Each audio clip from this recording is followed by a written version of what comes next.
అస్సలాముఅలైకుం వరహమతుల్లాహి వబర్కాతుహు. Hi hello welcome to my channel అండి. ఈరోజు అయితే కనుక నేను కోటా రైసు, మినప్పప్పు, మెంతులు, టమోటోస్ ఇవన్నీ మిక్సింగ్ చేసి దోశ చేద్దాము.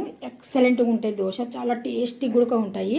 చూస్తున్నారు కదా. ఇప్పుడు మార్నింగ్ ఇవి మొత్తానికి అయితే కనుక మినప్పప్పు, బియ్యము, మెంతులు ఈ మూడే నానబెట్టాలి ఫస్ట్లో, సరేనా? తర్వాత ప్రాసెస్ చూద్దాం. ఇప్పుడు నానబెట్టేస్తున్నాను. బియ్యం 2-3 సార్లు కడిగేసి శుభ్రంగా నానబెట్టేస్తానే.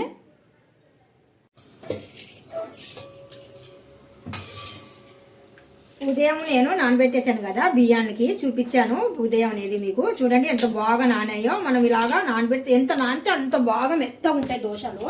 నేను తీసుకుంటాను ఎప్పుడైనా కానీ సరే కోటా బియ్యమే తీసుకుంటానండి. సోనా మసూరి బియ్యంతో నేను అస్సలు దోశలు అనేటివి చెయ్యను. కోటా బియ్యంతోనే చూడండి ఎంత తెల్లగా పువ్వుల్లాగా ఎంత బాగున్నాయి చూడండి. మినపప్పు, మెంతులు ఇవన్నీ బాగా నానాయి కదా. కొద్దిగా నేను ఇందులో రైస్ కూడా వేసాను, లేదంటే మనం అటుకులు కూడా వేయవచ్చు. అటుకులు వేస్తే ఇంకా బాగుంటుంది. ఇప్పుడు మనము జార్లో మనకు సరిపోయినట్టుగా రైస్ వేసానండి. ఇప్పుడు కొద్దిగా వాటర్ వేసి మనము పిండి పట్టేద్దాము. మెత్తగా గరుగ్గా లేకుండా బాగా మెత్తగా పట్టేద్దాం.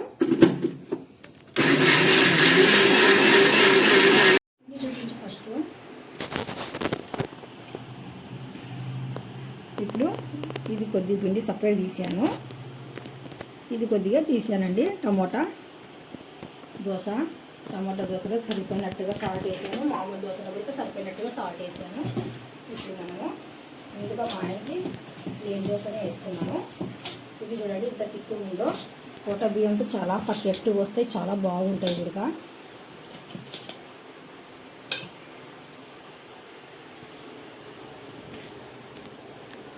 కొద్దిగా ప్యాన్ అనేది హీట్ ఎక్కిందో చూస్తున్నాను. ప్యాన్ బాగానే హీట్ ఎక్కింది. కొద్దిగా ఆనియన్తో అప్లై చేస్తున్నాను.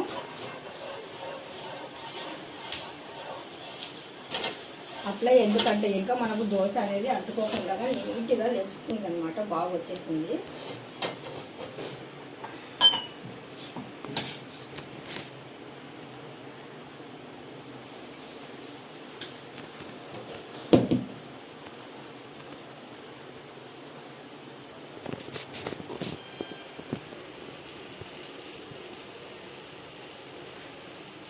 కోటా రైస్ అండి అసలు చక్కగా వచ్చేస్తున్నాయి చూడండి. దోశలు ఎంత బాగున్నాయో, తెల్లగా మల్లెపూల్లాగా.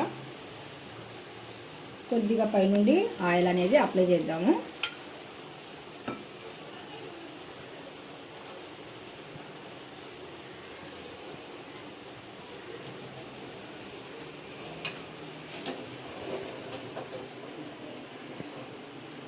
బయట ఒక దోశ వచ్చేసి 30 నుండి 40 నుండి 50 కూడా ఉన్నాయి.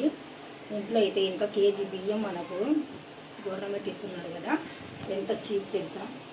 మనం ఈ రైస్తోనే తినాలి. వాళ్ళు కూడా ఇదే రైస్తోనే చేస్తారు. ఇంట్లో శుభ్రంగా ఇలా చేసుకున్నాం అనుకోండి, శుభ్రంగా ఉంటాయి. పైనుండి వచ్చేసి నీట్నెస్ కూడా ఎక్కువ ఉంటుంది, రుచి కూడా పెరుగుతుంది. మనం ఇంట్లో అయితే ఇంకా శుభ్రంగా కడగడము, చేయడము, నానబెట్టడము, బాగా కడుక్కోవడము.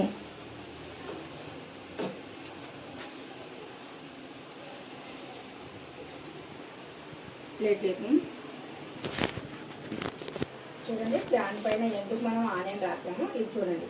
ఇలాగన్నీ ఉంటేనే మనకు ఎంత చక్కగా ఎంత బాగొచ్చిందో దోశ.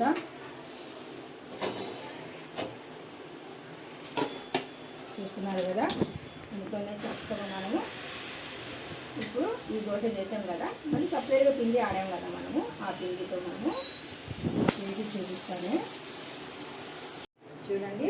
ఇప్పుడు మనకు ప్లేన్ దోశలు రెడీ అయిపోయినాయి. చూస్తున్నారు కదా, ప్లేన్ దోశ రెడీ అయిపోయినట్టుగా. ఇప్పుడు టమాటో దోశ అనేది రెడీ చేద్దాము.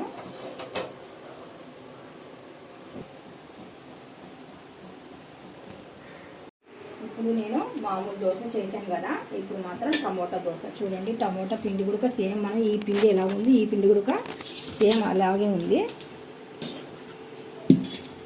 అంటే చాలామంది పాడైపోతుంది అనుకుంటారు, ఏమవ్వదు. అది ఎలా పొంగిందో ఇది కూడా అలాగే సేమ్ పొంగింది. చూస్తున్నారు కదా, కలర్ చూడండి ఎంత బాగుందో. మనం సాల్ట్ వేసాం కదా ఇందాక, ఆ సాల్ట్ అనేది నేను కలుపుతున్నాను బాగా. ఇందాక నేను ఇందులో సాల్ట్ వేసేసాను. ఆ సాల్ట్ అనేది పిండిని బాగా ఇలాగా కలిపేద్దాము. ఉంటలు లేకుండా ఉడుకు ఉంటుంది మనకు.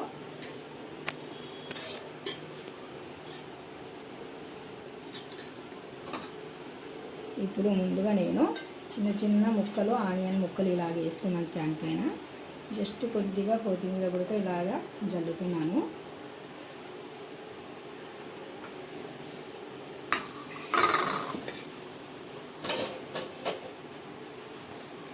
ఇప్పుడు కొద్దిగా సరిపోయినట్టుగా, దోశకు సరిపోయినట్టుగా మన పిండి ఇలాగ వేసి నెమ్మదిగా, అంటే మనం అడుగున ఆనియన్ కొత్తిమీర వేసాం కదా, అందుకనేసి నెమ్మదిగా సైడ్ అవ్వకుండా అవి అంటే నచ్చితే వేయండి, నచ్చకపోతే కనుక వదిలేయండి, ప్లేన్గా వేసుకోండి. కాకపోతే టమోటా దోశ టేస్ట్ అనేది మాత్రం చూడండి కంపల్సరీగా. ఇంకా ఇప్పుడు మీకు యూట్యూబ్లో టమోటా దోశ ఎవరు చూపించలేదు, మొట్టమొదటిసారిగా నేనే చూపిస్తున్నాను. పిల్లలకు బీట్రూట్ దోశ, టమోటా దోశ ఇలాంటివి పెట్టామనుకోండి, చాలా హెల్దీ, చాలా మంచి ఫుడ్ ఇది.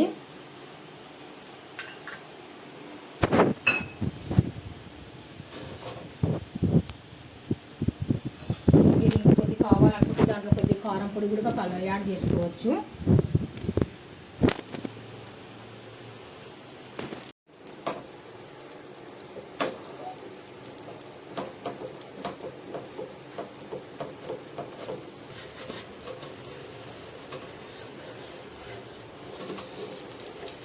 చూడండి చక్కగా ఎంత బాగా వస్తున్నాయో టమోటా దోశ.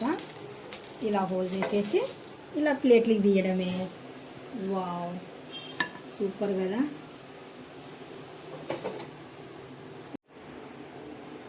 చూస్తున్నారు కదా చక్కగా వచ్చేస్తున్నాయి టమోటా దోశ. చాలా హెల్తీగా ఉంటాయి, చాలా టేస్టీ కూడా ఉంటాయి. మీరు కూడా నచ్చినట్టుగా అయితే ఒకసారి ట్రై చేయండి. మీరు చేసిన దోశలు ఎలాగొచ్చాయో నాకు కామెంట్ కూడా చేసి చెప్పండి. నచ్చినట్టుగా అయితే కంపల్సరీ ఒక లైక్ అయితే తప్పదబ్బా, ఒక లైక్ అయితే ఇవ్వండి, సరేనా. ఇప్పుడు మనం ముందుగా ఇలాగ జల్లాం కదా, ఇలా జల్లిన తర్వాత మనము పిండి వేసిన వెంటనే ఫాస్ట్గా రుద్దకుండా నెమ్మదిగా రుద్దితే అవి అడుగున ఉండిపోతాయి. చూస్తున్నారా దోశ పైన, ఒకసారి చూపించమ్మా దోశ పైన, అక్కడ పైన పైన ఎలా కనిపిస్తున్నాయి. ఇప్పుడు చూడండి ఇక్కడ పిండి నేను ఎలాగా చేస్తున్నానో. ఇప్పుడు పిండి వేసాను కదా, పిండి వేసిన తర్వాత నెమ్మదిగా ఫాస్ట్గా, అంటే లైట్ లైట్గా ఇలాగా అనుకుంటూ పోతే అవి అడుగున అలాగ ఉండిపోతాయి. కొద్దిగా ఒక్కసారి పిండి అనేది చిన్నది అంటుకున్నా కానీ సరే అలాగే ప్యాన్కి అంటుకునే ఉంటాయి అవి. ఇప్పుడు చూడండి, ఇప్పుడు కొద్దిగా ఫాస్ట్గా అన్నా కానీ సరే మనకు కిందనే ఉంటాయి అవి అడుగున. ఇప్పుడు సైడ్కి వచ్చిన పిండిని ఇలాగ అనుకుంటా గంటతో ఇలాగ ఎలడుపు చేస్తూ అలాగ వెళ్తూ ఉంటే కనుక చక్కగా వచ్చేస్తాయి. చూస్తున్నారు కదా ఇలాగండి. ఇలా చేస్తే కనుక మనం వేసిన ఆనియన్ ముక్కలు, కొత్తిమీర ముక్కలు, చిన్న చిన్న కొత్తిమీర కటింగ్ చేసి పెట్టాం కదా, ఆ కొత్తిమీరను ఆనియన్ ముక్కలు అడుగును ఉండాలంటే మనం ముందుగా పిండి వేసిన తర్వాత లైట్గా గంటతో మనం ఎలడుపు చేయాలి. ఆ తర్వాత మాత్రం కొద్ది ఫాస్ట్గా చేయవచ్చు. ఇప్పుడు 4 వైపులా చుట్టూ ప్యాన్ చుట్టూ మనం బాగా ఫ్రై చేయాలి. వెల్లడిపు ఎక్కువ వచ్చింది కదా, ప్యాన్ ఎంత ఉందో అంత వచ్చింది కదా, అందుకనేసి సెంటర్లో ఒకటే మనకు ఫ్రై అవ్వకుండా దోశ ఇటు పక్క కూడా బాగా రోస్ట్ అవ్వాలి కదా, ఈ సైడ్లో కూడా బాగా రోస్ట్ అవుతూనే బాగుంటుంది. అందుకనేసి ప్యాన్ అనేది చివర్లో కూడా మనము ప్యాన్ ఇలాగా కొద్దిగా పట్టుకొని ఇలాగా 4 వైపులా బాగా కాలినట్టుగా మనము చూసుకున్నాం అనుకోండి, టమోటా దోశ చాలా రుచిగా ఉంటుందండి. చాలా అంటే చాలా. ఇప్పుడు వరకు మీకు యూట్యూబ్లో మాత్రం టమోటా దోశ ఎక్కడ చూసినా దొరకదు.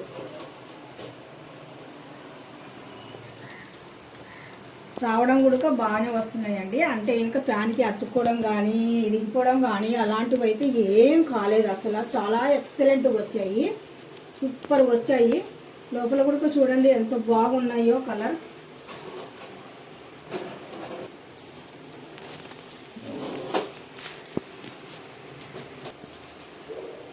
చూస్తున్నారా ఎక్సలెంట్గా వచ్చాయండి దోశలు అసలు. చూస్తున్నారు కదా మీకే. ఈ వీడియో మాత్రం నచ్చినట్టుగా అయితే ఇంకా లైక్ చేయండి, షేర్ చేయండి, కామెంట్ చేయండి. టమోటా దోశ ఇప్పుడు వరకు మీకు ఎవరు చూపించలేదు, ఫస్ట్ టైం మనమే చూపించాము.